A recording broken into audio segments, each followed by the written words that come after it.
everybody, welcome back to PSGL. George Morgan here, your commentator, alongside me, TK, who is going to be rounding off the season with me. Down the inside, Absolutely impossible scene. This is for the win between these two. I'm on the edge of my seat. He needs to get it done now.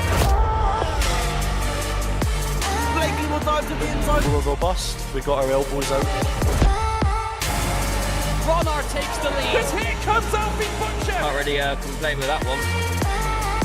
It's not going to be easy. The pressure is on, of course. Jarno Watmere is your champion.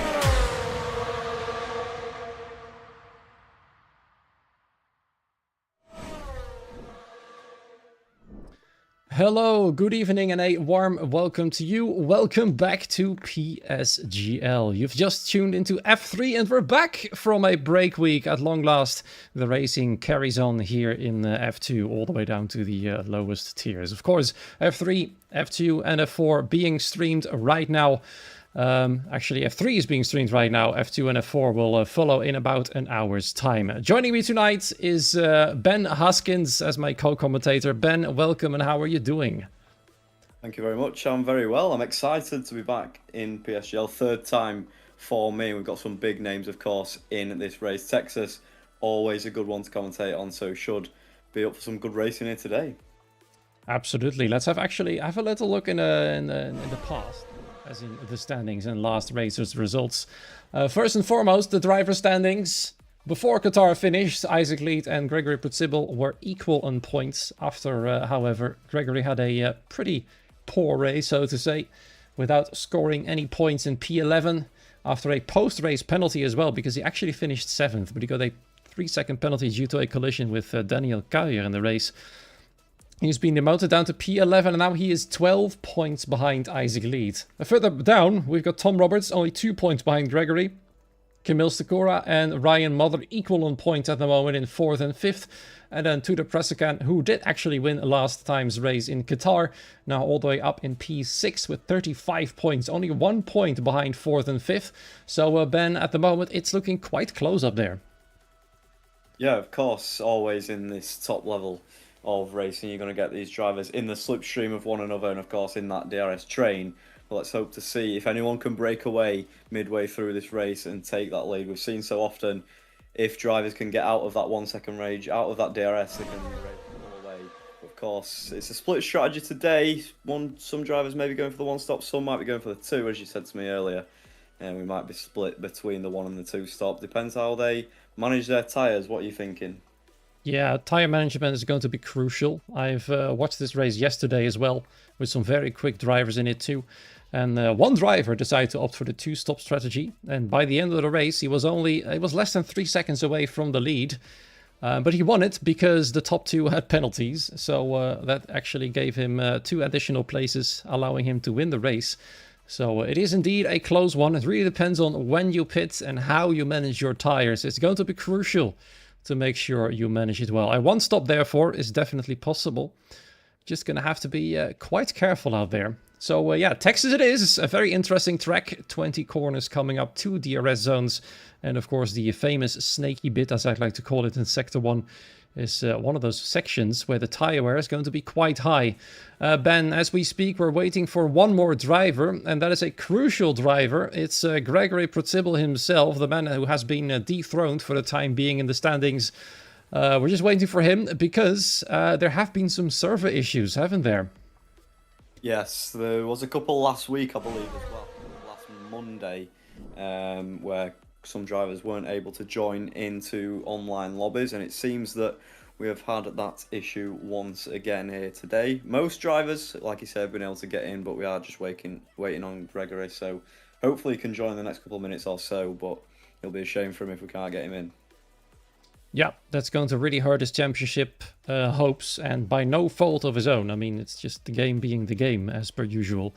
The other 17 drivers, fortunately, have gotten in, and we've got a lot of big names, as usual, here in F3. Ryan Modler, as usual, the host of the lobby once again. Daniel Kuijer returns from a last time round. Same goes for Thomas at Ilya.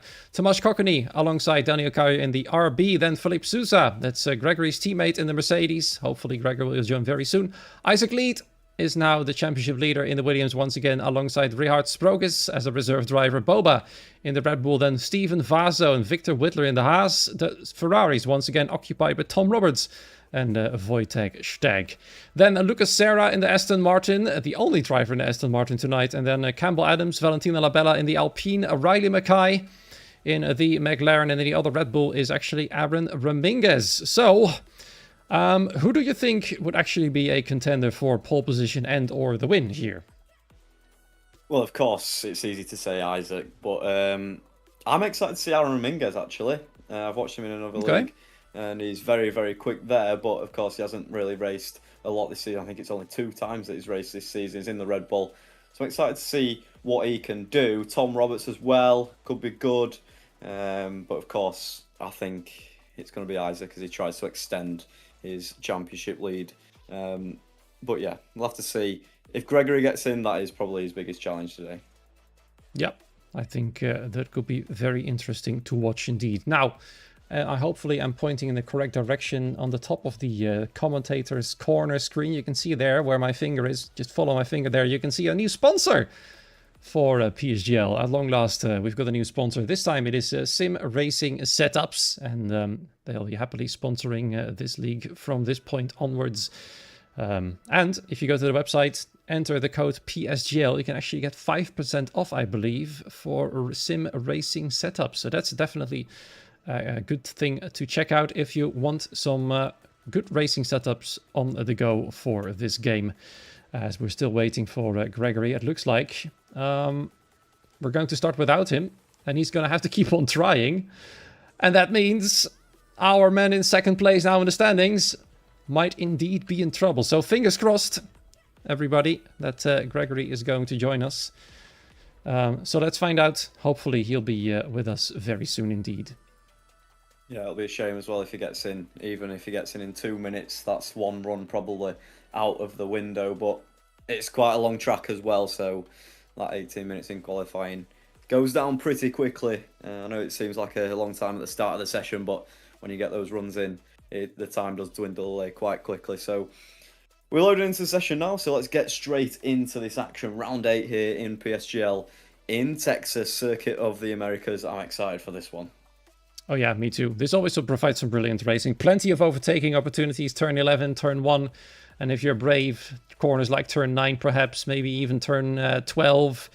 Well, what else is there? Turn 15, if you really want to dive there, it's a perfect opportunity. Usually drivers take a really wide line to take the optimum line, and that really opens the door for some drivers to try and go around the inside, perhaps go for a brilliant move out there, and then survive the rest of Sector 3. But we're about to get going right now. Let's see what the weather is going to be like in qualifying, and then what the weather is going to be like in the race. Tire strategy most likely is going to be medium to hard or medium to hard, and then another set of hards. It really depends on what the drivers prefer. But I believe it is time to get going. Live view of the track. Let me enable the lap data as per usual, as well as the mini-map, so we can see where everybody is. 17 drivers at the moment, as you can see right there. All of them are waiting in their pit lanes, and I believe one of the McLarens is first to get out. Yep, absolutely looking pretty clear as well in the sky, nice and blue up there. So yeah, we've got a Red Bull, I believe, that is going to be first out of the pit lane, so we'll have to see who that is. It's not Aaron Raminguez, it is Boba. Indeed.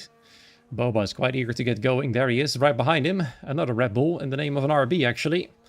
Quite close together. Several drivers leaving the pit lane, and it's sunny all throughout, so rain certainly isn't going to play any issues for the drivers out here tonight. And it looks like the RB of, is that Daniel Kaier? No, it's actually Tomasz Kokeny, is really wanting to get past already. It's like they're racing, even though we're in qualifying still.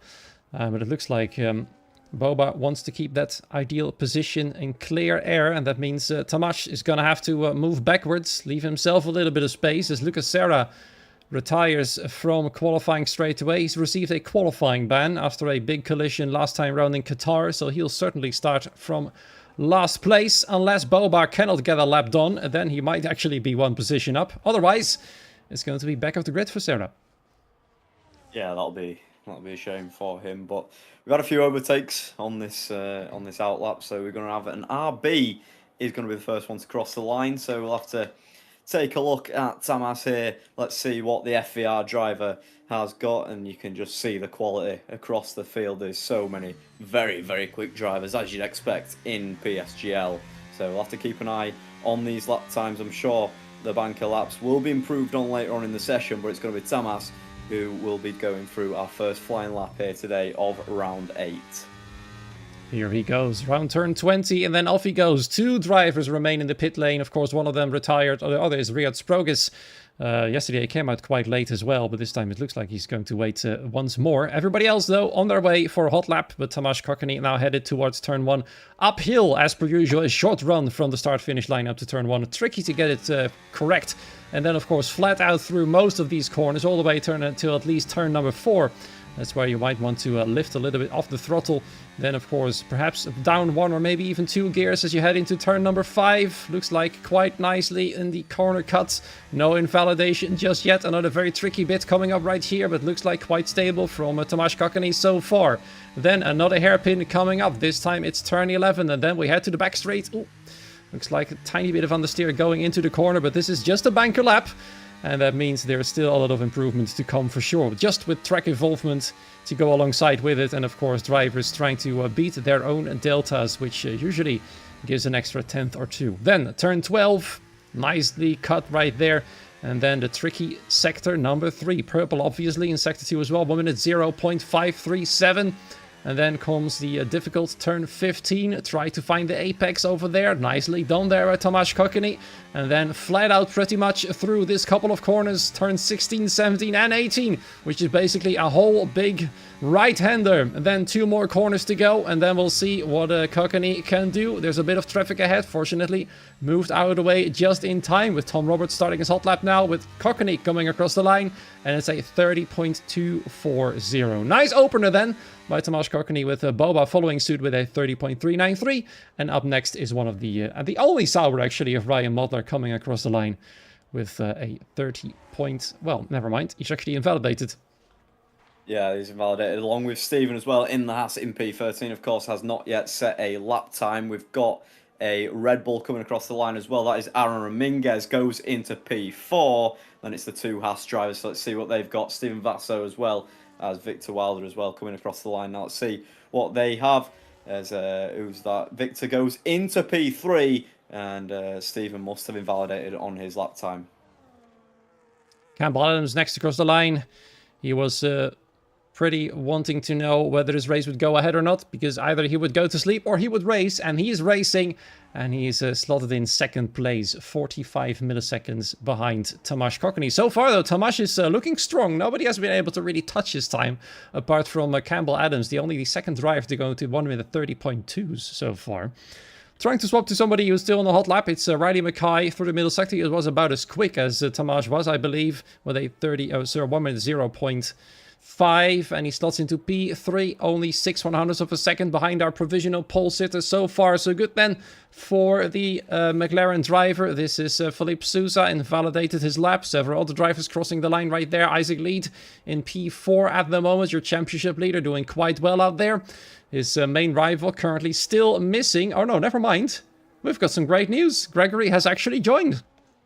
Good stuff. Valentino Labella as well did a 1:30.3, but unfortunately it was invalidated. And Richard Sprogis is going to be the next driver to start a lap time. I believe the rest of them had invalidated unless they're going again. Are they fueled enough to go again? I'm not sure with them being this quick. As Richard going through turn 1, a little bit deep, but you're going through the S section now. Lovely section, especially if you get on that cinematic camera. You can just see the car, the load shifting between left and right on the car. It's a beautiful view, and especially cinematic view over this next hill here. It's a beautiful shot to have on the camera angle. But yeah, Richard Sprogis looked pretty nice through there. It says purple, but is that true? I'm not sure. Yeah, always take that one with a grain of salt. And it looks even better now that path racing has been allowed by my PC to work alongside OBS, Discord, and YouTube being open at the same time. It's quite incredible what PCs can do nowadays. It looks pretty handsome out there.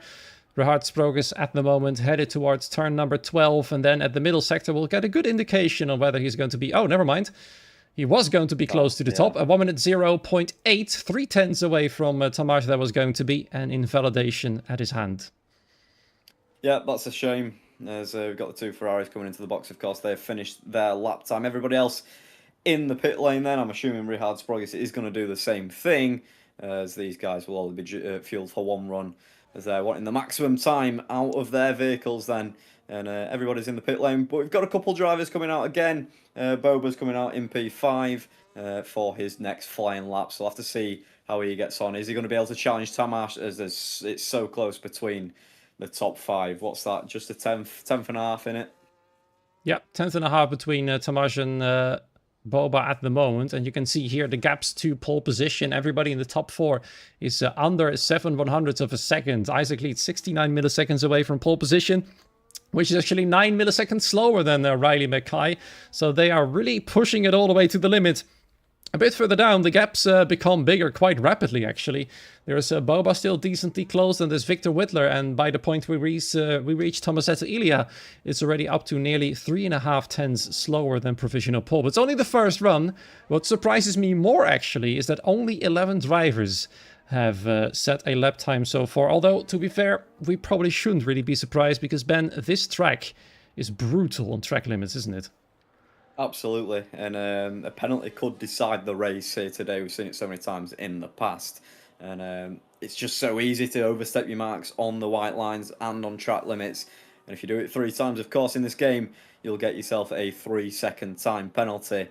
And that's why we've seen so many drivers as well yet to set a lap time here today, just overstepping the mark as they're pushing way too hard in qualifying. Of course, you need to get the fastest lap, but Boba, let's see what he can do. Can he keep it between the white lines on this run? He did it for his banker, but over to you then for Boba's next qualifying run.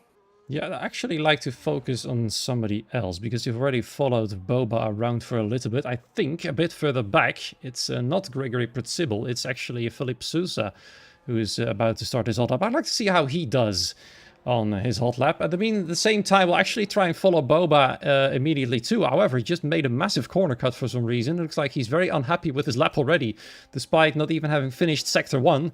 So his run is definitely over already. Something's happened to him for sure. I'm not entirely sure what it was. So that means our attention goes back to Philippe Sousa. He's managed to get his hot lap going just ahead of a little bit of traffic. Up next is one of the Ferrari cars. Let's hope they move out of the way quite quickly. 24.6 in Sector 1. So far, so good then for the Mercedes driver. His teammate is about to start a hot lap as well. Let's see if Gregory Pritzibel can once again bring the challenge to Isaac Lead, sitting in 4th at the moment in this grid as we speak. Let's see, there's Sousa doesn't really decide to get a tow from the Ferrari, and the Ferrari easily moves out of the way. Then up next, once more, turn 12. Let's see what the middle sector is going to do for this man.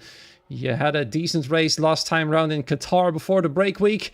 A 1 minute 0.722 at the moment. I'd say about 2/10 away from provisional pole position. But there's a lot of time that can be found in this particular sector because of the tricky corners, especially the one he just went through. Then once again, flat out through the last bit of the track, and then 2 more tricky corners to go. One of them still allows you to go a little bit too wide and invalidate just at the very end of the lap, which probably is the most frustrating point to do it, because then there's nothing more you can do to try once again on this set of tires. But across the line, Philippe Sousa goes.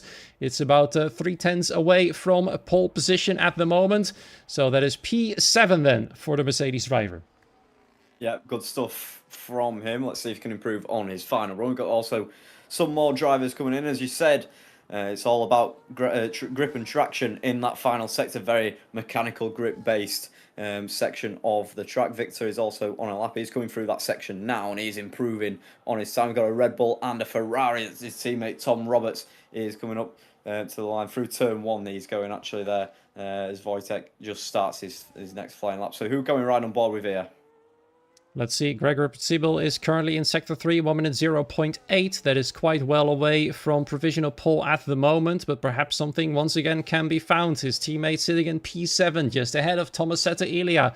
Boba has invalidated his second run, and there's Campbell Adams. It's quite the improvement from the Alpine. That is very impressive indeed. 30.061, and now it raises the question, can we actually break the 1 minute 29 limit here in F3? Gregory Pritzibel slots in 1 millisecond quicker than Tom Tom Roberts in P10 at the moment, and Tom Roberts is actually still on his way. Half a tenth quicker in Sector 1. Let's see what he can do then in Sector 2. What's the improvement here? It is about 2 tenths quicker at the moment in Sector 2. We're looking at a 1 minute 30.3 or maybe even 2 as we speak. It's nowhere near pole position at the moment, but perhaps right here you can see the battery light flashing, saving a little bit of battery going through the corner. Battery management, as since last game, has become so much more crucial for every single driver, alongside the tire management from this year's game. 2 more corners to go, just within the white line. Tom Roberts goes round the final corner. He needs 1 millisecond to beat Gregory Percival, but he prefers some more, and there he goes, up to P8, 1 minute 30.431. Not too shabby, I'd say, but I feel like Tom Roberts could do a bit more compared to last time. Yeah, Valentino Labella as well, after invalidating his first run, spun at the penultimate corner and called it into the pit lane, so he needs a lap on the board, and time, like I said earlier, it's a long session at the start, but then as those laps count down, that time also counts down as well, and Richard Sprogis is on another lap, but Valentino Labella needs to get a final run in, needs to get a valid lap in at the very least. Yeah, Sprogis 1 minute 0.6, which is looking quite decent, quite a bit faster than Percival at the moment, so he's certainly looking potentially at a top 5 position right now. He's got nothing to compare it with. He's one of 2 drivers now remaining without a lap time. There's a lot of traffic here. Look at that in the final 2 corners, thankfully for Richards. They move out of the way. Unfortunately, though, that is an invalidation straight away. He decides to finish the lap anyway. It would have been a 1 minute 30.430. It would have been 1 millisecond quicker than Tom Roberts, but I feel like he lost some time, potentially due to going off the track. You saw his car wobbling a little bit. That really doesn't help at all. And once again, he stays in last place. So pressure is now properly on. With only time for one final run, it's going to be scary to get a lap time in on a track like this. Yes, of course. Boba is on another lap, actually, for the Red Bull team. He's just coming down the back straight now. Let's see what he can do. Can he nail his next braking zone? We'll have a look whereabouts he does hit that brake pedal just before the 100-metre board, cut over that inside orange curb and let the car flow nicely. 2 tenths up. This could be a big lap, and it could see him actually onto the front row. So let's see what he can do in this final sector, Rob. Yep. It's going to be up and down there. He's still got his original lap time, which is still good enough for P7. It just says a lot about the lap he's done in the first attempt. And this might be a good one then going down the line. Oh, never mind that. It's like we're jinxing all of them, aren't we? It's incredible. It's another invalidation. It's invalidation fest at the moment for all of the drivers, and they all come back very frustrated indeed, and we just keep jinxing and hexing them. It's like we've got some kind of wands in our hands, just throwing magic here and there, left, right, and center. So, yeah, invalidations all over the place. Campbell Adams with a blistering lap so far, and Tomasz Kokony still in second place with his first run lap time on the board. Yeah, absolutely, Bo. We're doing the exact same thing as Richard Sprogis there, invalidating at the penultimate corner over the sausage curb, taking too much and overstepping the track limits mark as well. And these guys, are they going to wait until the very last moment to set their lap to get the maximum track grip that they possibly can? Track evolution is key, of course, to find those thousandths, those hundredths of time on their lap. But we've got a couple of drivers coming out now. We've got Tamas coming out and Valentino Labella. We've also got a... that is V-Carb, actually that is Tamas who's first out. So we'll ride on board with Tamas just for the outlap. Let's see what he can do. Yeah, at the moment, Daniel Kyer from those drivers who set a lap time, slowest of the lot. Then just ahead of him is Aaron Dominguez, one of the guys you actually tipped for a potential win/pole position. He's struggling a little bit, isn't he? Yeah, I mean, I've seen his pace in another league, but obviously that league was not anywhere near compared to the pace of this league. So we'll have to see. He obviously stood out to me due to his blistering pace, so we'll have to see what he can do in this race. But of course, Aaron Dominguez has not raced that much. I think it's only 2 times that he's raced this season in F3. So you never know, he might have made a mistake. We'll have to see if he can make it right on his final lap. Let's hope for his sake that it was actually a mistake. In the chat, Maximilian Luckett says that Aaron actually hates Kota. That might explain a little bit of his lap time as well. In the meanwhile, several fellow commentators have joined us in the chat as well. Nathan Richards, George Morgan. So glad you guys are all here.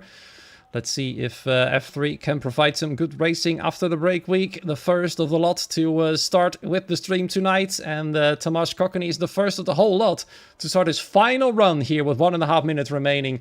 Let's see if he can challenge Campbell Adams for pole position as he just hammers towards turn number 1. Let's see if he can actually nail the apex here, and he does quite well. Just a little bit of oversteer, I should say, in turn 1 right there. Then the snaky section up next, flat out all the way, and then lifting a little bit over here, going down to 6th gear, and then all the way down to gear number 5 as he heads into turn 5 and 6, 7, 8.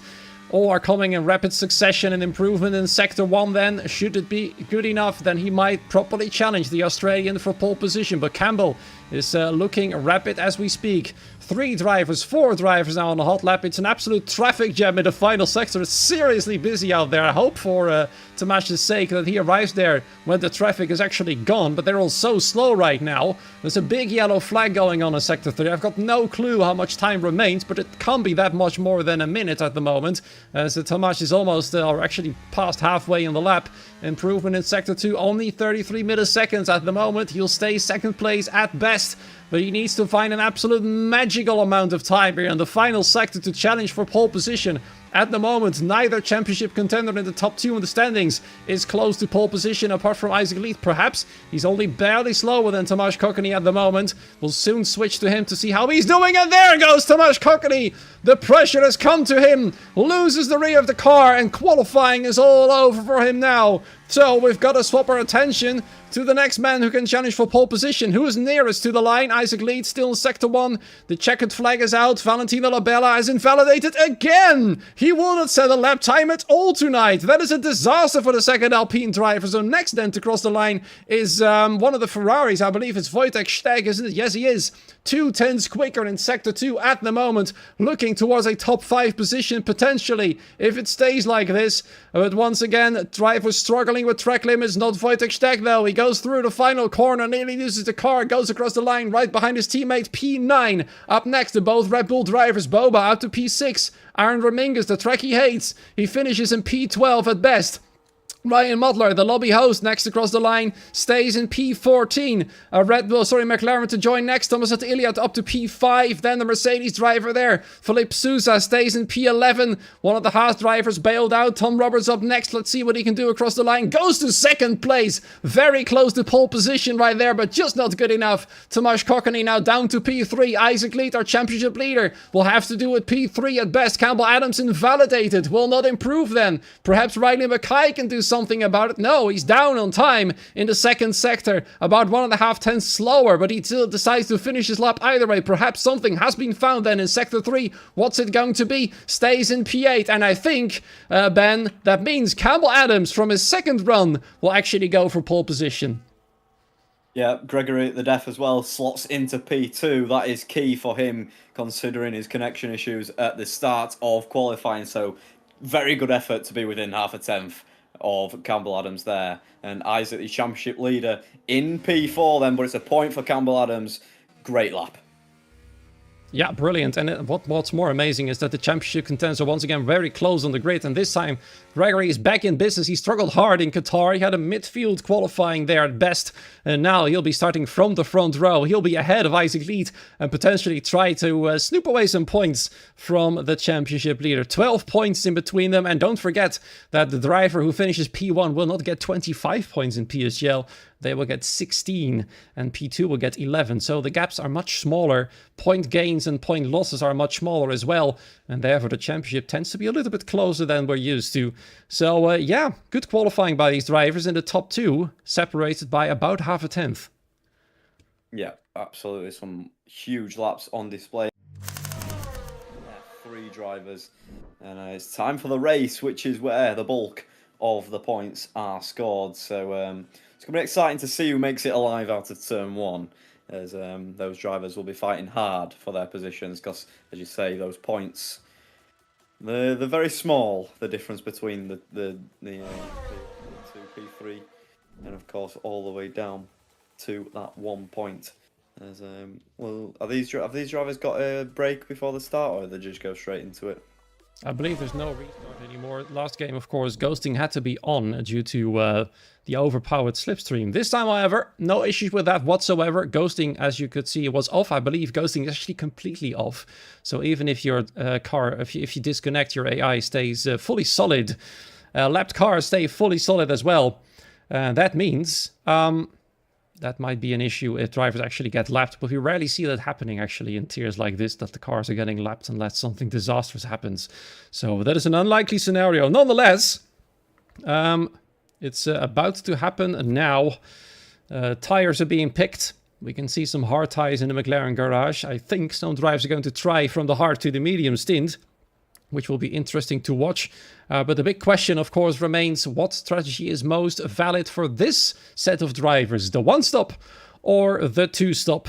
We'll have to find out later down the line. If they pit at around, say like lap 5 or 6, then the two-stop is ever so more likely. But I've seen some drivers pit on lap 5 or 6 and still go for a one-stop anyway in the hopes of staying ahead of that single driver who decided to go for the two-stop, and it just barely worked. Had they not been given penalties, but we'll find out later. Now the lights are coming on. We're gonna get going right now, as we're gonna see if Campbell Adams can keep pole position from Gregory Percival. Percival gets a brilliant start there. He's certainly going to try and dive on the inside in turn 1 because there's like 5 wide room all the way up there, and he's certainly trying, and he's certainly alongside already. Is he gonna have to go alongside once again? Yes, because Campbell Adams certainly is not going to yield. Right behind them, Tom Roberts, and it is Gregory Percival, the man who had the championship lead for so long, once again in the lead of the race. Isaac Lee has actually lost the position, so a dream start then for Percival as he heads into the lead of the race. Isaac Leeds now challenged by several drivers around him. Tomasz Kokony has taken the position from him all the way up to P4. He held provisional pole position for so long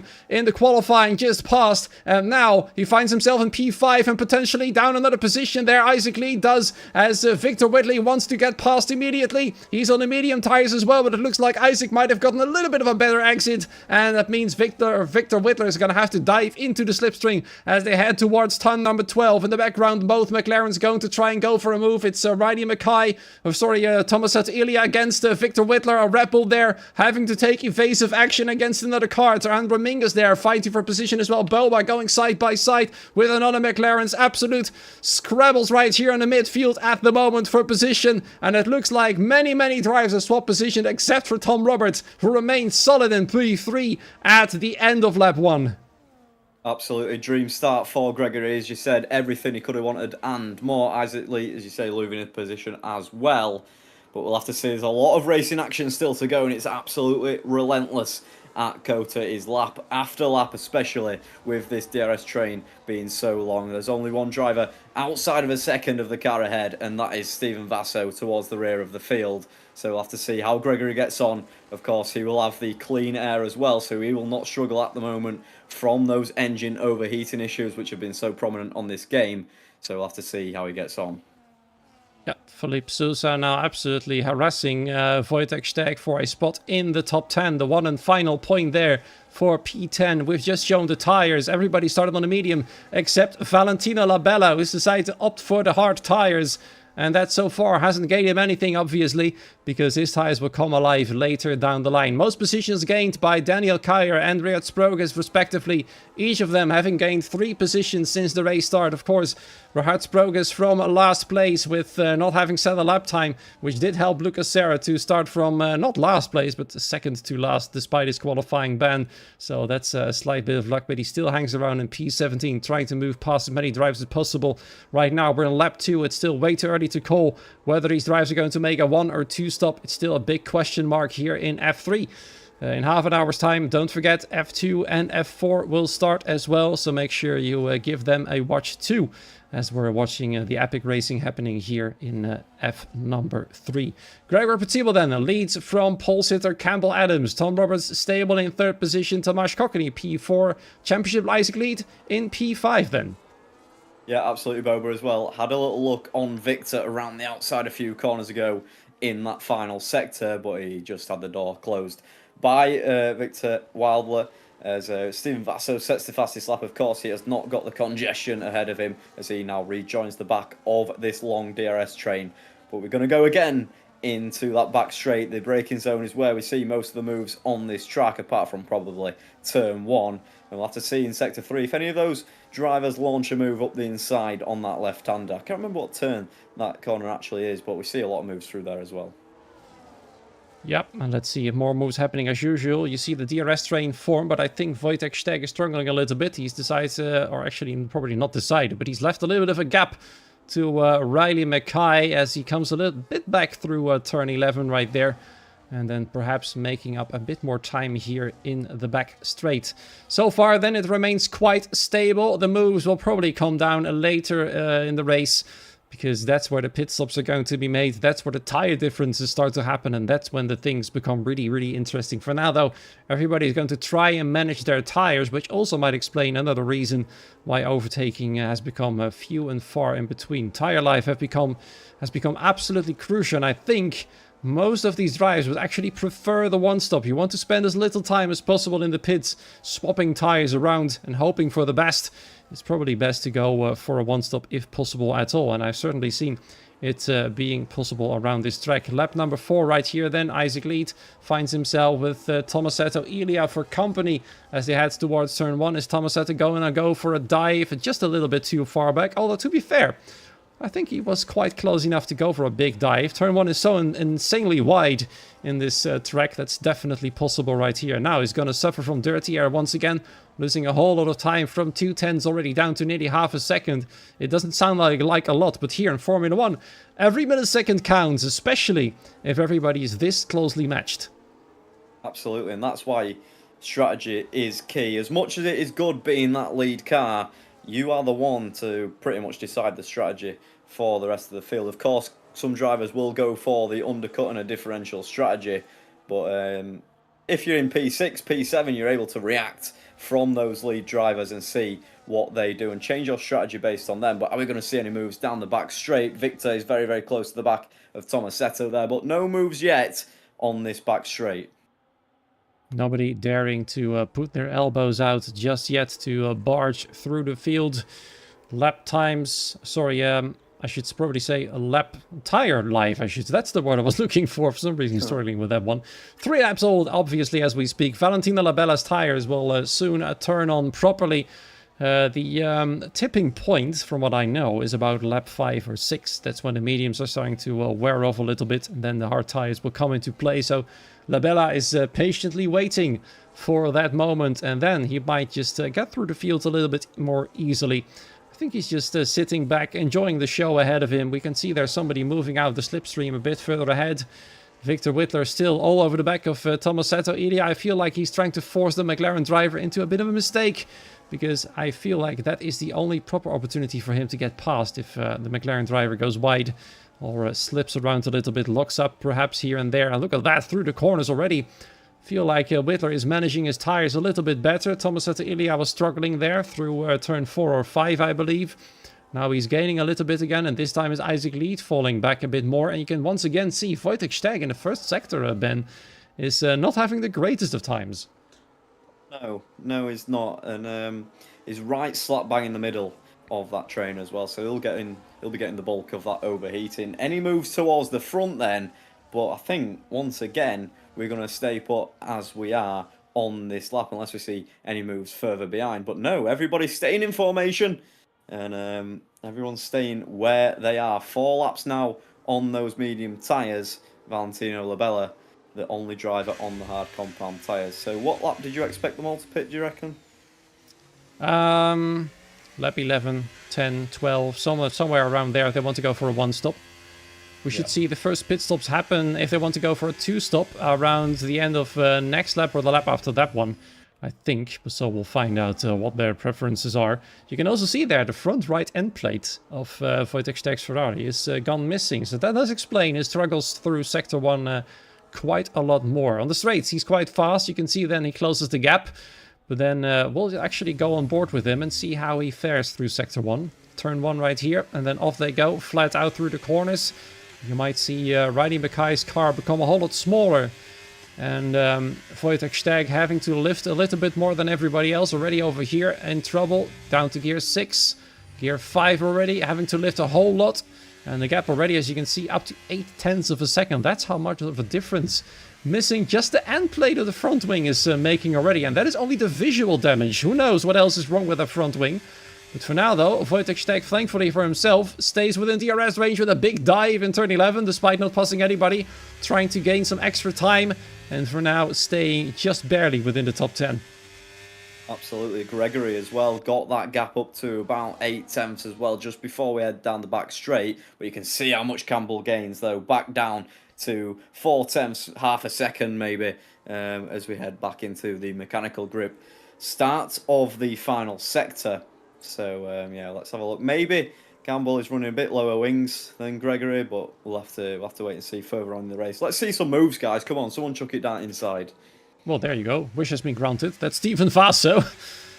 Well, with quite the move on Lucas Serra, I just watched the tail end of it, and now he's lost DRS. So the move has been made, but it's cost him potentially dearly. Thankfully for him, he's just been able to get back into DRS range. And speaking of which, I thought there was going to be a move. That's Wojtek Steck at the end of lap 7. Going for a pit stop.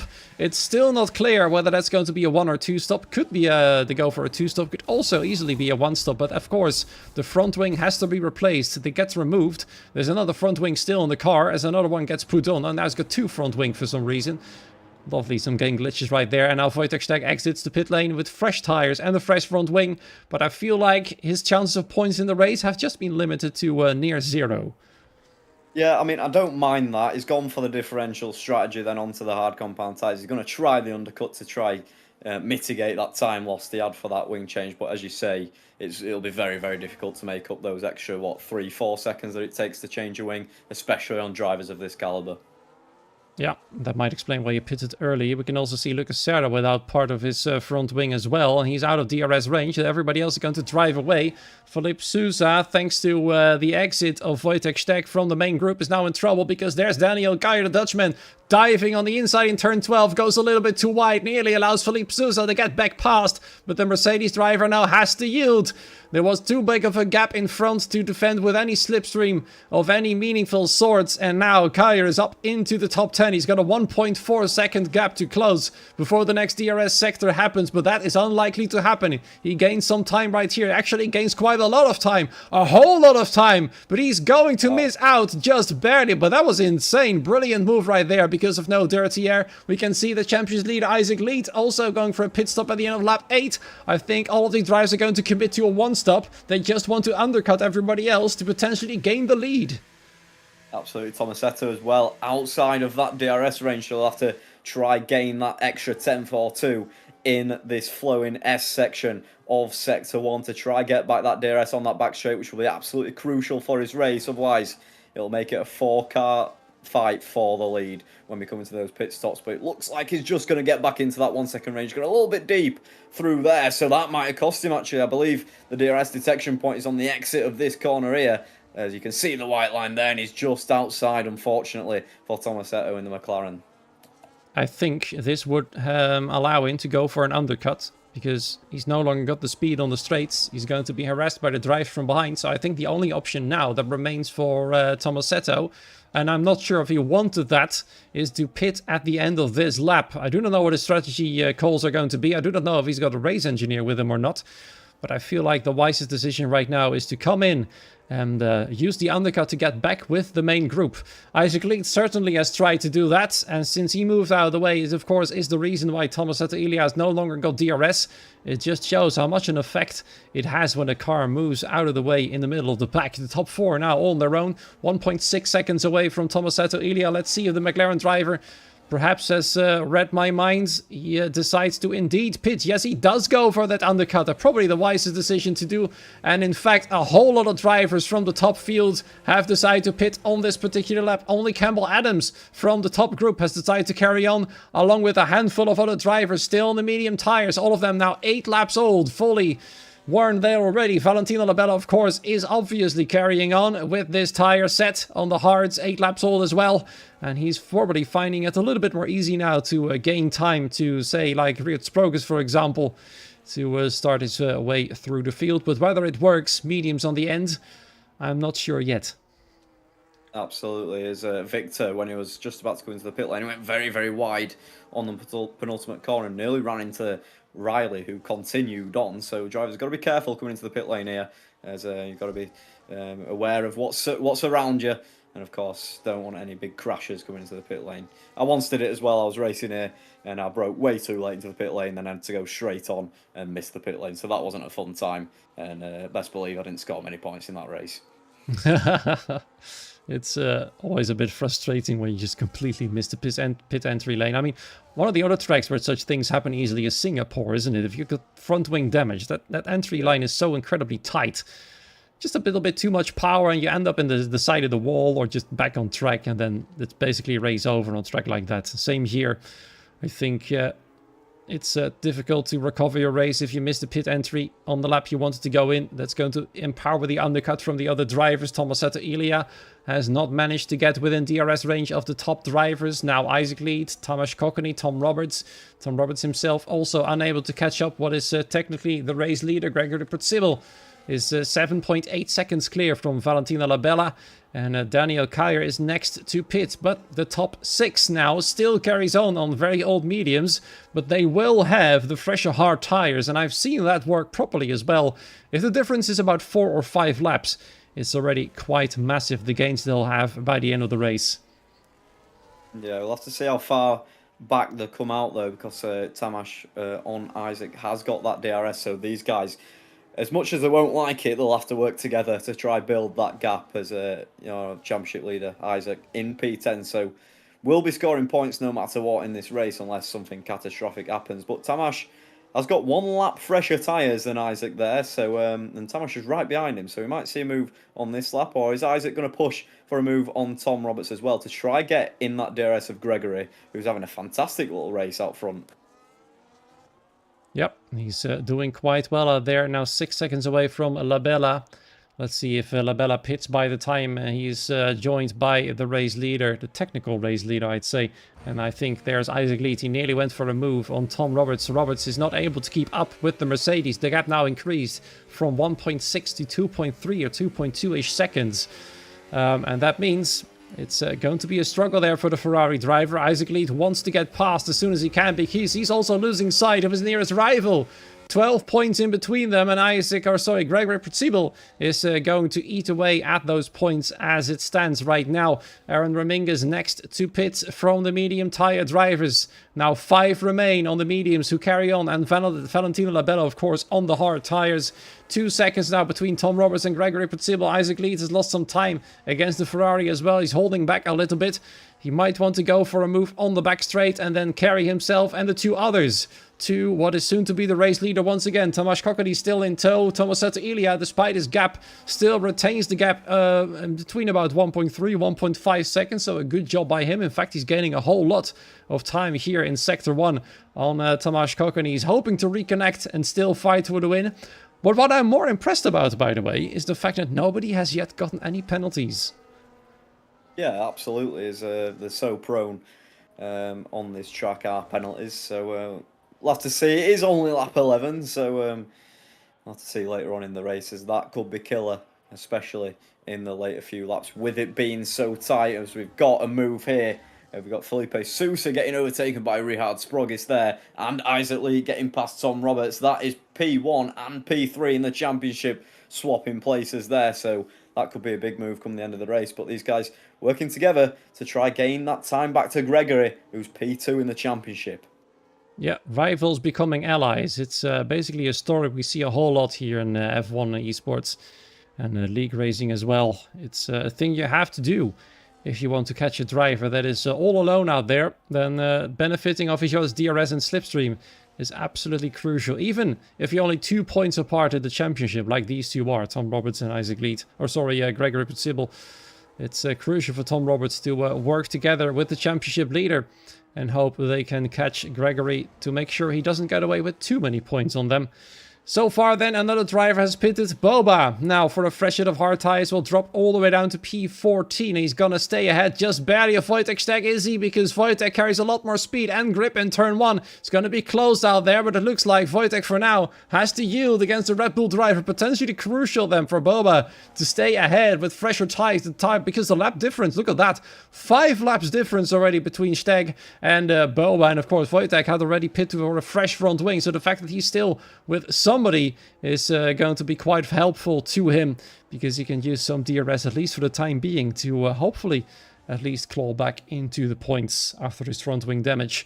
For now though, Isaac leads with Tom Roberts in tow, Tomasz Kokony, and looks like Tomazetto Ilia and the drivers behind him have connected to this group as well, as Isaac lead now has a 3-second gap, 3.4 seconds in fact, to Gregory Pritzibel, but Gregory will soon hit some traffic. Absolutely, Felipe and Rihad still going side by side. It was the end of the back straight that they were side by side, but these guys still on the mediums, got 4 drivers left on those medium compound tyre, and then Valentino Labella going long on those hards. Let's see if he can get involved as those hards come into their working range compared to the mid. Big snap, you saw that from Felipe there as he heads into the pit lane. I absolutely saw that, yeah. A bit of a heart-stopping moment there, to be fair. Maybe one of the most exciting moments of the race so far. But Gregory Pritzibel then now has closed down the gap to 1.3 seconds, and he'll soon hit Valentino's gearbox. That might spell some trouble for him. Let's hope for his sake he can pass quickly. Otherwise, Isaac Leed's gap is going to shrink really, really quickly. We're now in Sector 1, and it looks like Gregory is just going to miss out on being held up by Labella, which is fortunate for him. Both Alpines are still carrying on their first stint. Campbell Adams is still quite a ways away from Riley and Rehards. Labella still all over the back of Rehards' Progress there in the Williams. Of course, his hards are now much better, relatively speaking, than the Williams right now. And Pritzibel has gained DRS, which is going to help him a little bit extra. But then is the question, can he pass on the back straight? He's a bit too far back, I'm afraid. And it's Labella, I think, who's going to make the move on Rehards' Progress. The gap now down to 2/10, 1/10, and nothing in between them. And up he goes into turn 12, into third place, as Progress pushes him a little bit through right there. And Pritzibel now temporarily stuck behind these drivers. And this is interesting because Progress is the teammate of Isaac Leed, and I think Progress knows that Isaac Leed is the championship leader, and Gregory is his nearest rival. This is huge. This is absolutely huge for Isaac there, as you can see, Gregory being held up. Now, is Rihad's going to play the team game and go out an extra lap? No, he's going to come into the pit lane. I think that is sensible from Rihad's there. But he's still got Valentino Labella to pass, who is on the hard compounded tyre. So he's not going to box for another, 3 or 4 laps maybe. So Gregory still's going to have to pass Valentino. So what was that? About half a second gain from Isaac to Gregory there. So not massive, but still that could be crucial coming to the end of the race, especially if a 3-second time penalty is looming for Gregory. But we'll have to wait and see. Yeah, I cannot tell you how many warnings everybody's gotten. That would mean having to pull up the incident screen, and that will interrupt your viewing experience, as we like to say. Oh, that would be absolutely brilliant, yeah. Let's see how then the warnings are standing. Isaac Leed now 3.2 seconds away. The gap isn't really shrinking. Gregory is doing a great job of maintaining the gap at the moment, despite being stuck behind a hard tire driver on 13-lap-old tires at the moment. And I think Gregory is going to pass with much, much more ease than against other drivers, and up he goes back into second place with only Campbell Adams still ahead of him. Campbell still on those medium tires, going for the biggest run on medium tires you'll ever see. It's a miracle they haven't popped off yet. It's going to be scary now, and I think if he doesn't pit on this lap, he's going to be in serious trouble, but he will definitely have the freshest tires of the lot.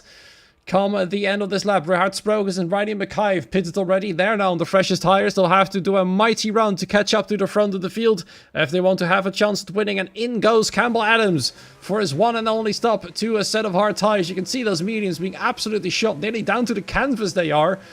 And now Gregory Pritzibel regains the lead, and Valentino Labella is still in tow. Fantastic spot that Gregory is in as well. He's on 0 warnings. Wow. And his closest rivals, Isaac and Tom, are both on 2.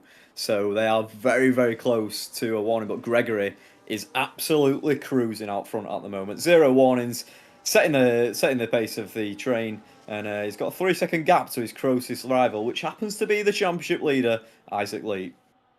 This just shows that Gregory's performance last time around in Qatar was a bit of a dip, wasn't it? Yeah, absolutely. Yeah. Yeah, I mean, Tom Roberts as well, let's not forget, he's still in the mix. He's 2 points behind Gregory. So Tom Roberts could do with that P2 over Isaac today. Valentino Labella still yet to pit in this race, so we will be moved out of the way very shortly. And it's going to be P1, P2 and P3 in the championship, fighting for P1, P2 and P3 in this race, Rob. Yep, definitely. Gregory, though, has got it covered for now. He's now 4 seconds away from Isaac Lead, who's still struggling to catch up there. Nobody has got the pace that Gregory has, not even Campbell Adams, who decided to go really, really long. People in the chat asking already. Angelo Drotenzio is asking, what is Campbell's strat? Well, it's obviously that he decided to go long. Now he's got the freshest tires of the lot, but the big question is it enough to catch up? He's not that far behind the big group, being led by Isaac Lead himself, actually. Only 1.5 seconds, so that is not as big as he probably would have feared. So this might be a good opportunity to cut through the field a bit more easily than if they all had equally old tires. But then, lap 16, we're well past the halfway point. Labella is still out there on those old hard tires. Isaac Lead is gaining on him fast now. Labella has no longer got DRS, and that means he's going to be a sitting duck once the Williams reaches his back end. Tom Roberts, of course, still in the mix as well. Several other drivers still in the mix for victory too. Campbell Adams now 1.1 seconds away from the big group for the podium. And he will be within DRS range come the back straight. And then it's going to be interesting to see him and watch him potentially make some brilliant moves. He started on pole position, went long, took a big risk with this strategy. And now we'll see if it pays off.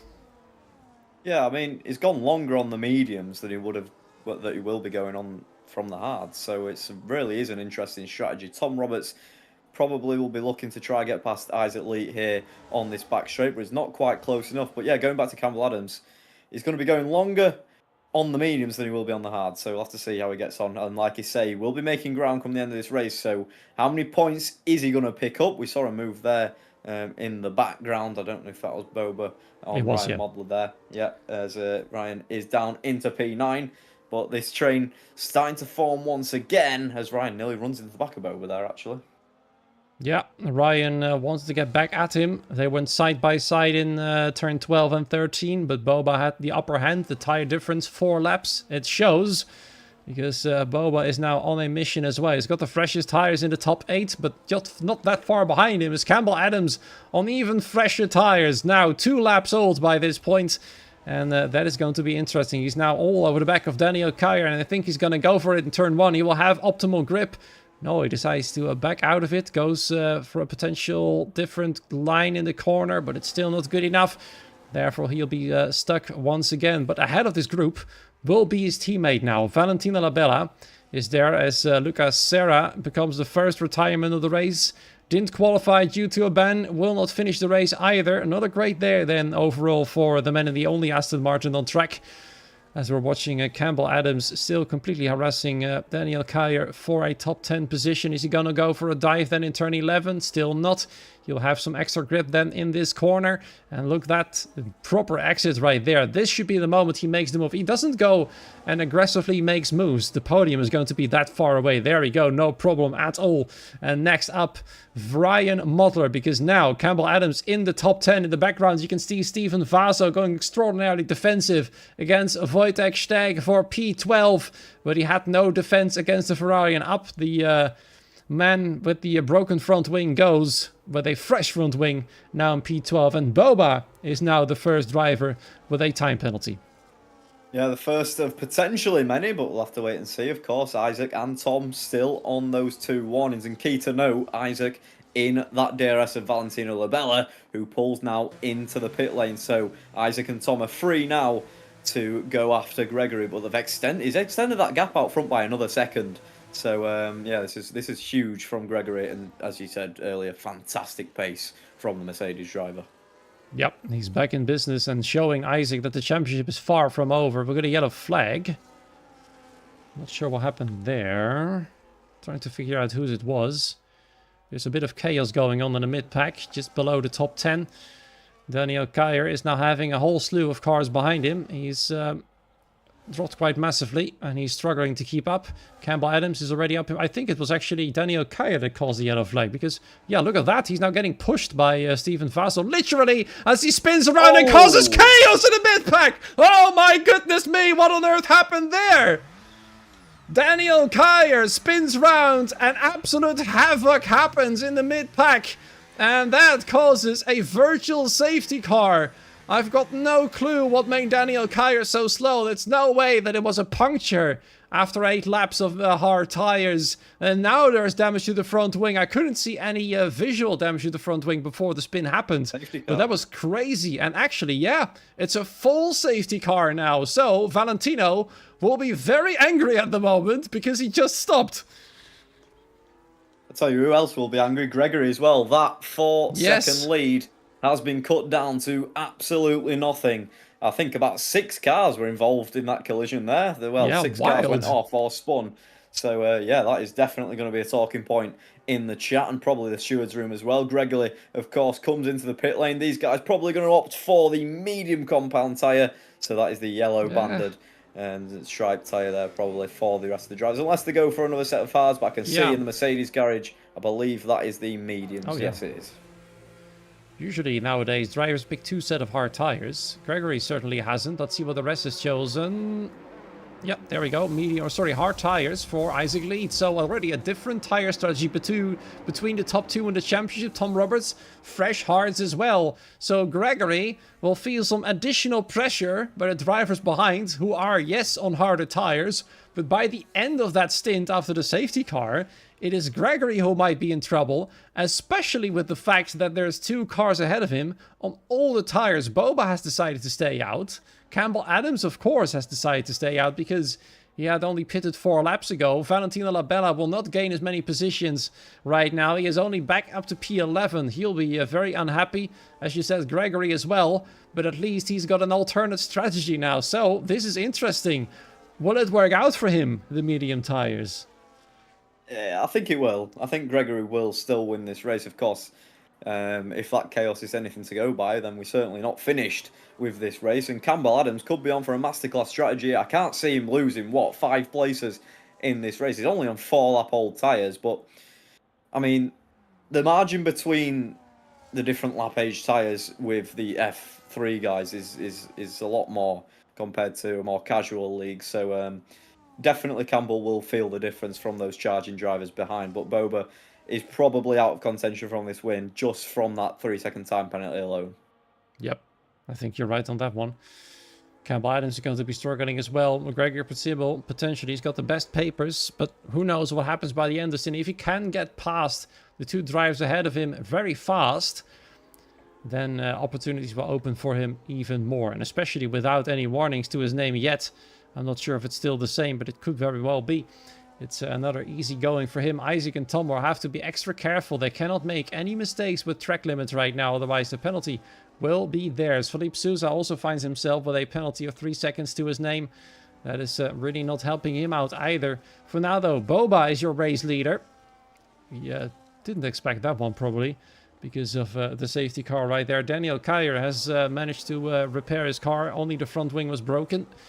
And he's now at the back of the field. I'm still curious to know what exactly happened to him. Yeah, absolutely. So let me just double check on the warnings. I believe, yes, it is still the same scenario. So if Gregory, this is another key thing as well. If Gregory can get past Boba and Campbell Adams there, he's got warnings to utilise. He can push the limits of this track, maybe pick up a warning or 2, but then that means he'd be out of the 1-second window, which is what he got before this safety car, and then he can maybe build on that gap lap on lap. But if he's got the charging Isaac Lee and Tom Roberts behind him, he's going to be under a lot more pressure, and of course, he might just miss out on track with a move there. So, I don't know. Gregory is kind of split in 2 minds and 2 strategies here in terms of what he's going to do. It's going to be a sprint race then. 8 laps will be remaining when the safety car comes in. I feel like by the end of this lap that will happen for sure, because the whole field is caught up. Interestingly, Richard Sproges has decided to opt for a soft set of tires. That will be a nightmare to manage, I think. They will last for about 2 or 3 laps at their optimum point, and then they will quickly fall off, but he's got no choice. I think he's got nothing to lose. That's probably his reasoning behind this choice. He's got no points at the moment. He didn't have any points when he started the race. So what is there to lose anyway? There's only points to be gained if he finishes in the top 10. He's of course going to hope that everybody around him has got many warnings to their names as well.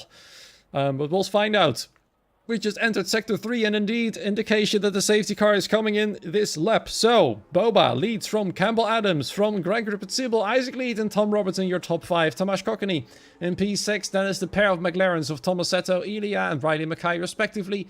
Victor Whitler in P9 and then Ryan Mottler rounding up the top 10 with Valentino Labella, who was pitted just a little bit too early for the safety car to really make a big dent in victory hopes for other drivers. So he'll have to fight from there on slightly older tires than most of the rest of the drivers. Riley Mackay also hasn't pitted, finds himself in P8. So Boba is waiting for the opportunity to get going. The safety car is still out there, pulls into the pit lane right now. So is Boba gonna go for it straight away? No, he's still going a little bit slow there through the final 2 corners. Campbell is all over the back of him. He's got fresher tires as well.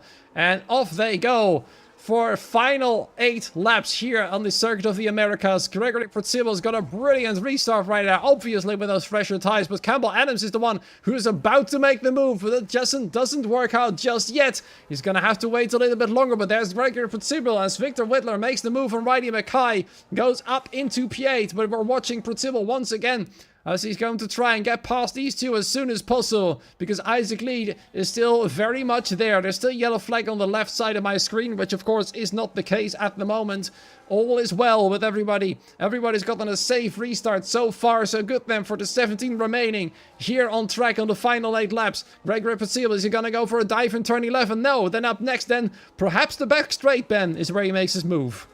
Yeah, it would be an ideal scenario for Gregory if he can get a double move here on this back straight. He's using all that battery, then pull away in the mechanical grip section of Sector 3 to go out of that 1 second range. We've got to move from Campbell Adams down the inside, and Gregory is going to go for it as well on Boba. And Campbell Adams looks to be able to make the move, but Gregory, with those fresher tyres round the outside of Boba, makes that move nicely. And Isaac Lee can't quite make anything happen at the moment, but yeah, Gregory up to P2, only got Campbell Adams to clear to get back to where he was towards the start of this race, and for most of the race, as a matter of fact.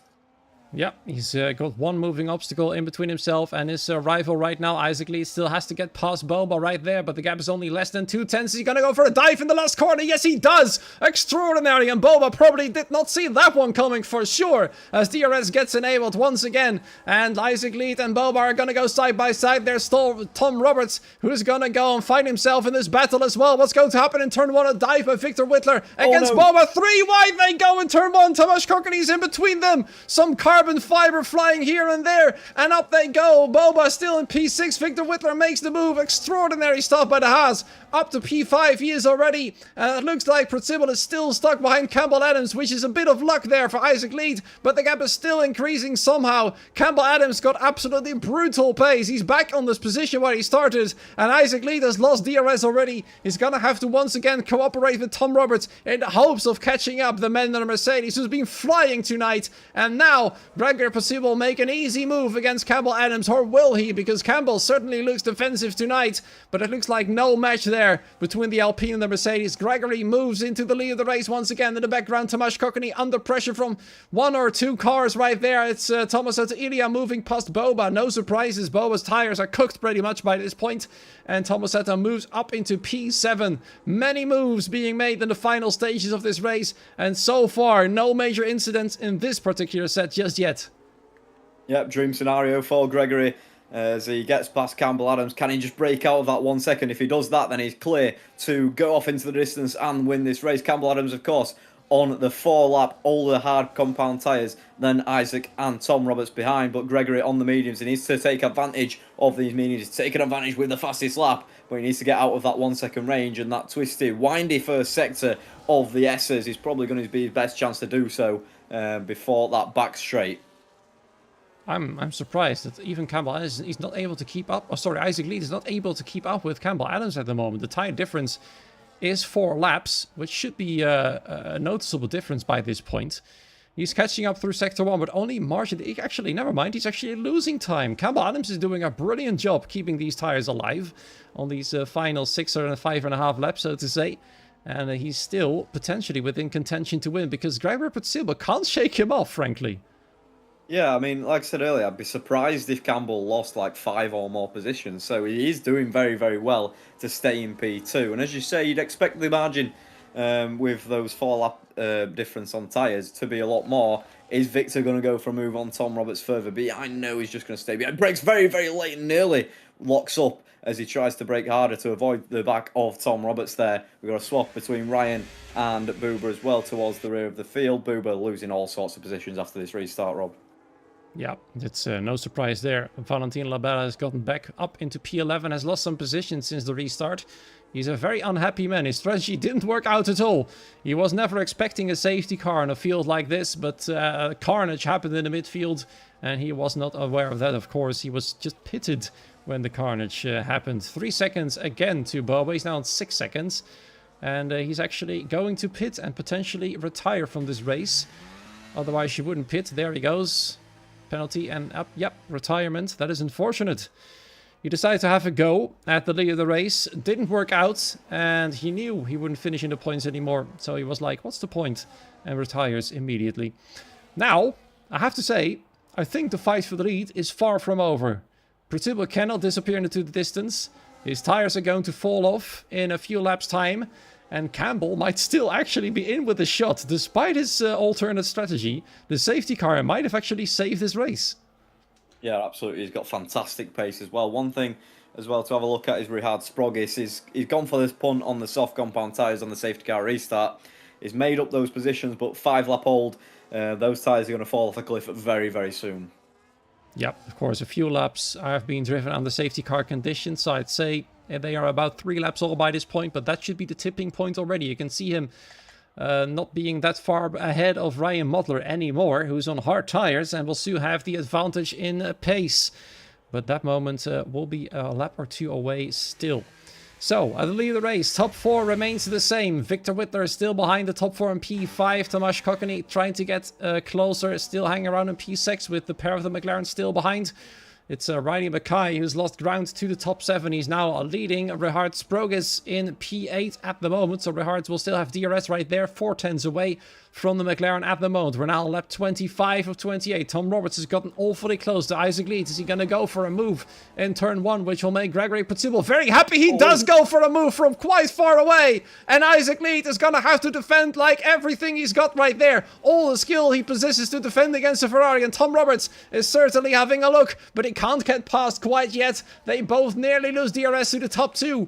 And that was quite the move there from Tom Roberts. He just couldn't make it work. And he had to bail out and make sure he stayed ahead of Victor Whitler. So for now, though, he retains 4th position. But he's definitely showing Isaac Leeds he's willing to fight tooth and nail for the podium. Yeah, he had to back out there because he's thinking about the last lap. He had to be in the DRS of Campbell Adams and Gregory. What you seen there? I saw Tomasz Kokony going with a big dive on Victor Whitler just behind them. Didn't work out either. Yeah, absolutely. He's probably going to get the move. He's using the battery down the back straight. Is Tomasz here? Is he going to go for a move on Victor? It's going to be another late move. If he does, he's going to go round the outside late on the brakes. He's scrubbing the tyres to try and get the car slowed down. And Thomas Seto's going to have a try, have a look here if he can, but nothing quite doing for the McLaren driver. But this is getting feisty now towards the end of this race. Yeah, Tom Sutton and Ilya, nearly losing the car right there, trying to get past Tomasz Kokony. It's getting very heated at the moment. They are definitely taking off their gloves, figuratively speaking, of course, to try and make those moves happen. There's not much time remaining. 3 laps to go right now as we about to enter lap 26. Isaac Leeds still within range of the race leaders. Same goes for Campbell Adams, Tom Roberts, and everybody else in the top 7.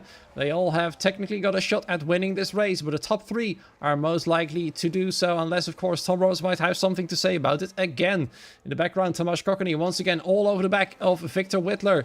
Didn't manage to succeed in doing anything. And then there's Thomas Seto Ilya straight away to pounce. You can see there, every mistake they make is going to be punished. And therefore, they have to be at their absolute best to stay in position and preferably make some extra moves forward. Yep, absolutely. And those difference in tyres for Gregory and Victor in P5 as well. Their hard compound tyres might come into fruition on the last couple of laps. So we'll have to see if they start losing time. But it's going to be adrenaline for Gregory to try keep on the back of Campbell Adams here, because Campbell is going to be adding pressure after pressure towards the end of this race. And as you say, time's running out and time is dwindling, so he's got to make the move pretty soon, but I'm assuming he's going to wait until the final lap. Yeah, I think so as well. If he can keep these tires in working condition, they're now 11 laps old, and he's already drifting through turn 14 right there, which might spell trouble for the Alpine driver. His gap is still reasonably close, but he's losing out a little bit now, as you can see there in the full flat-out right-hander, gaining a little bit at the middle part. And I think Gregory Sibyl's tires are past their best now as well, as their tires are going to fall off, and then Isaac Lead and Tom Roberts and the rest might have the best tires of the lot. But we'll have to find out, because they still are going to try everything in the books to try and gain the lead or better positions from this fight. Victor Whittler is barely hanging on to DRS. You can start to feel the pressure once again from Tomasz Kokony and Thomas Ilya. His mediums, you can see it right there, are also past their best, which is an indicator for Gregory too. He probably sees it on the timing screen that Victor is losing out, and that is going to make him a bit more nervous. Campbell Adams within half a second of Gregory Percival in Sector 1. The pressure is still pretty much there. He needs to have a good run on the next lap. A good run of a run as this one to perhaps make the move. Absolutely, I think Victor does just get in that DRS range as well. Richard Sprogis as well, still staying in DRS of Riley, so he's had a fantastic effort there on the safety car restart. Tom Roberts very, very close to the back of Isaac, as well as he has been for most of this race. He's using a bit of battery to make sure he's in. He can recharge in this final sector to make sure he has the maximum amount of battery going into the final lap, which I will hand over to you, Rob. Thank you very much indeed. Let's see how they're going to do. Tom Roberts, who had a little look in turn 15 at Isaac Lead's side, but he just was a little bit too far away. But this sooner is where it's going to count. Gregory Percival still leads, but will he have enough tire life? Will he have enough battery to keep the charging Australian behind? He wants to get back the pole position he started from, and he's going to do everything to make sure that happens. Well, we know Campbell, he's a smart driver. He's going to wait until the perfect opportunity and make sure to keep it clean and fair. And I feel like Gregory Percival is going to do the same thing. Same goes for the drivers behind Isaac Lee, dropping back a little bit, but he's still within range of DRS. Tom Roberts putting on the pressure for the final podium place to the championship leader. Gregory Percival still's got the lead in his hands. You can see the gap swinging between 5 and 6/10 of a second. It is shrinking and then increasing a little bit again. It's impossible to say who's got the better tires by this point. All they need is perfect exits. And now we're gonna arrive at turn 11. The gap is 7/10 of a second, which is a little bit too big, I'm afraid, to get anything done. He needs the perfect exit there. Does he get it? No, 8/10 of a second. And I feel like that is too far back. You can see on the steering wheel the battery is already drained, and Gregory Percival, I think, is quite safe. Isaac Lead without DRS, I'm afraid he might potentially be a sitting duck to Tom Roberts. He goes defensive, but Tom Roberts also too far away, so the order will stay as it is at the moment. Campbell Adams will only have ample opportunities to make a move, and only if Gregory Percival makes a mistake as they head towards turn 50 for one final time. I think the pole is going to hang on to the lead of the race, and Campbell Adams will have to take second place as a sort of commiseration. Isaac Leeds will finish on the podium here in Texas in third position, but he will lose out to who used to be the championship leader and who will now be a race winner again from the nightmare of Qatar. It is Gregory Percival who takes the crown in the USA from Campbell Adams, Isaac Leeds, Tom Roberts and Victor Whittler in the top 5. Tomasz Kokony will have to make do in P6. Then the pair of the McLarens, Thomas Ilya and Riley Mackay. Richard Sprogis is no longer within DRS range, but he will still finish in the points. I think the soft tire might have been the smart choice for him there. Absolutely. So that is a 6-point lead then, or 6-point gain, sorry, for Gregory on Isaac Lead there. So yeah, P1 gets 16 points, P3 gets 10 points. So he closes that gap down to the championship leader of Isaac Lead. So Gregory's going to be happy with that race, and he's controlled it very, very nicely and ultimately got the win. Yep. And the gap was 12 points. It's back down to 6 points now. The championship is still quite hot in the F3 division, so that's quite epic to see. There's quite a few rounds to go still. Campbell Adams is actually very unhappy with the safety car, as he was forced to stay out. He just didn't really have the tire life to attack after all. But I'm still quite impressed by the fact that he kept the gap to within a second all during the final stint after the safety car was there. Daniel Kyer, after this major incident, finished in 13th. I wonder if the FIA is going to have to say something about that. Philippe Sousa with his 3-second penalty all the way down to 16th. And last of the finishes with Boba and Lucas Serra being our retirements. Yeah, judging by that comment made from Campbell in the Discord there, maybe he thought he could have won it if it wasn't for the safety car. Yeah. So yeah, that's an interesting strategy from Campbell, but definitely he'll take P2 out of that race. Yeah, it's well, I wouldn't say it's the best. I think it's difficult to say. Could he have actually fought for the win properly? We'll probably never know. As I'm trying to tag the top 3 for an interview, and we'll quickly switch back to our faces here on the stream right there. There we are. Hello everybody, welcome back. We're waiting for the drivers to get into the waiting room and give us some insight on this quite fascinating race. Nobody decided to go for a 2-stop. They all thought the 1-stop was best. And even those who went in early, we'll never know if they wanted to come in for a second time, although Ben, I doubt they wanted to come in for a second one. No, definitely not, especially with that safety car coming in as well. So I think that basically decided the strategy for them. But yeah, nonetheless, I think we were going to see a fight at the end of the race, which was on the final lap, of course, as we've seen so many times in this game. We've got one driver in the waiting room, but I'm not sure if that's for RT. It's Gregory. It's our race winner. Nice. Let's drag him in here because we want to know, Gregory, congratulations on this hard-fought victory. The safety car was a nightmare for Campbell Adams. Can you actually hear us, Gregory? You're still muted. There we go. Excellent. Thank you for joining us. I was saying that Campbell Adams was unhappy with the safety car. Were you as well? I was very unhappy with it. Yeah, I thought the race was over, but luckily kept it on the road to the end there in the last stint. So yeah, happy with that. Yeah, it looked like you actually opted for the balanced tire allocation. Was that a conscious choice from the start of the race? I wasn't in the lobby at the start of the race, so the game gave it to me. So I see. To be fair, probably was gonna end up costing me had I had hards in the end there. But yeah. Yeah, looking at this race overall, did it? Well, of course you won, so it must have been a good one for you. But how do you feel about it in general? Yeah, it was a good race. Good to be back after Qatar. That was probably the worst race I've driven in years, so glad to be back. Yeah, it was a good race. Happy with it. Yeah, you half the gap to the championship leader, Isaac Leeds. There's still quite a few rounds to go.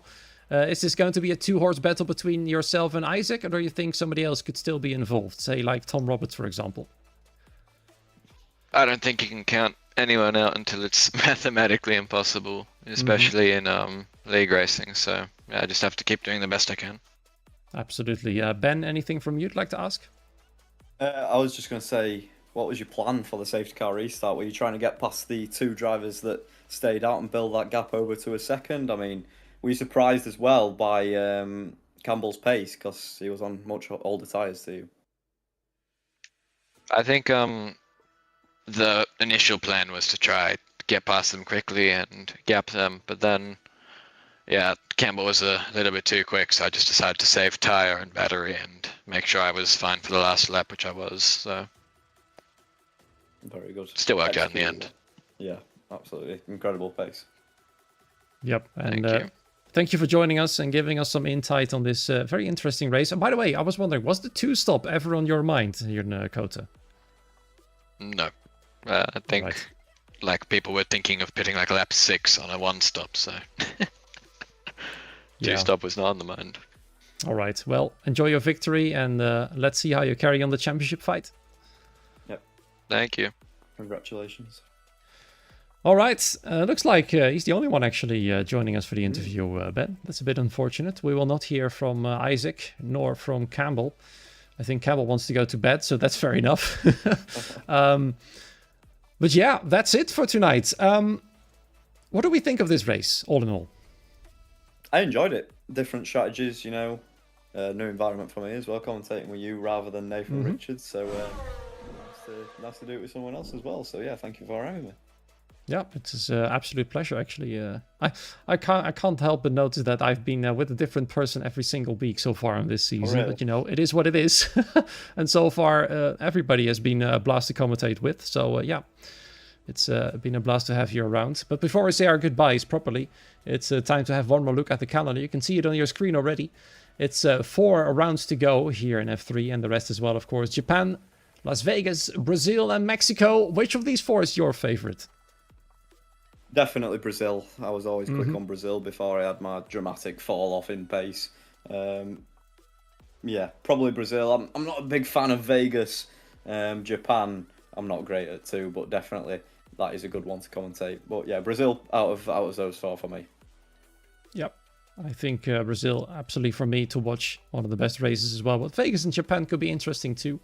Mexico is always, with the big straight on the first part of the track, always a good one to watch as well. So definitely 4 interesting races to see in the future. But for now, though, thank you so much for joining us. Make sure to give a little look at our new sponsor, Sim Racing Setups, with a potentially 5% off with the code PSGL on their website for all of your F1 setups. So make sure to have a look. Once again, thank you so much for joining us. Have a great morning, afternoon, evening, wherever you are. We'll see you next week. Same place, same time, however, in Japan. Until then, goodbye.